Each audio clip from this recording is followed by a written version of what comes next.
More than 6 people shot in New York since Friday, 10 now dead. Dozens shot in Chicago, including 4 children. In Atlanta, 31 people shot over the weekend, 5 fatally. Let's bring back former Louisiana Governor Bobby Jindal. Governor, it's great to have you back on. What do you think? Liz, should voters recall these failed mayors? What do you think? Should they recall them because they failed to uphold their oath to protect and defend? Should voters recall these mayors because they failed their oath to protect and defend?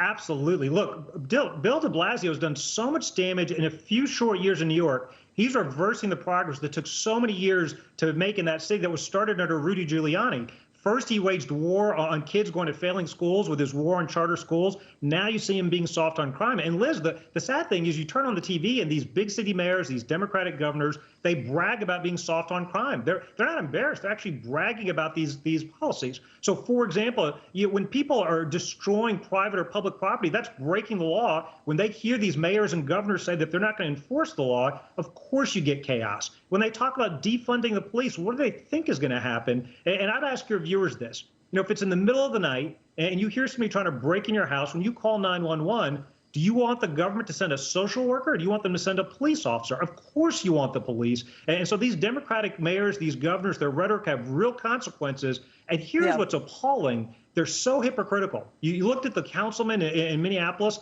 that called for abolishing the police. You look at the council president in Los Angeles, calls for defunding, cutting the budgets of the police. They themselves get taxpayer-funded private security, private police details. So they want to defund the police for us, but not for themselves. Yeah, and also there was a defund the police push in Tacoma, Washington. Cops aren't getting in trouble there because they're, saying, hey, the defund the police protesters calling on us to protect them. I want to get to this. New York Republican Representative Lee Zeldin, he's now joining former New York Police Commissioner Ray Kelly saying, yeah, get rid of Mayor Bill de Blasio. He should be removed. Watch this. This is a tale of two cities. You have the direction that New York City can be filled with opportunity.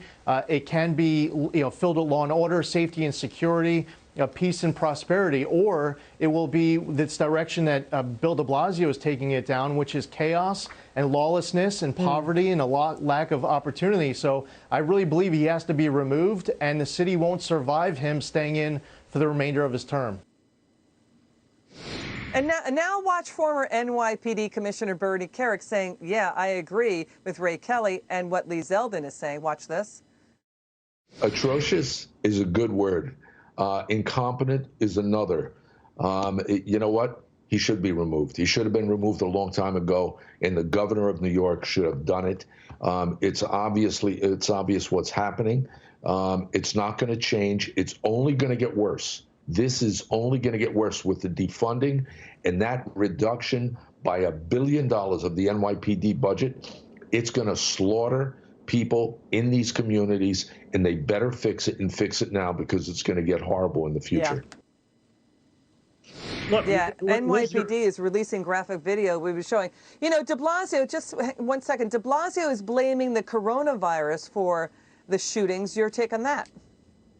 Liz, look, you're absolutely right about de Blasio having to go. The reality is his policies hurt the poor the most. When you think about it, you defund the police, who suffers the most? It's the people he claims to champion, people living in poor neighborhoods, just like when he cracks down on charter schools. The sooner he goes, the better for New York, the faster they can turn this around. Hey, look, trying to scapegoat coronavirus is just ridiculous. He's the one who defunded the anti-crime unit. He's the one that wanted to take $1 billion out of their budget.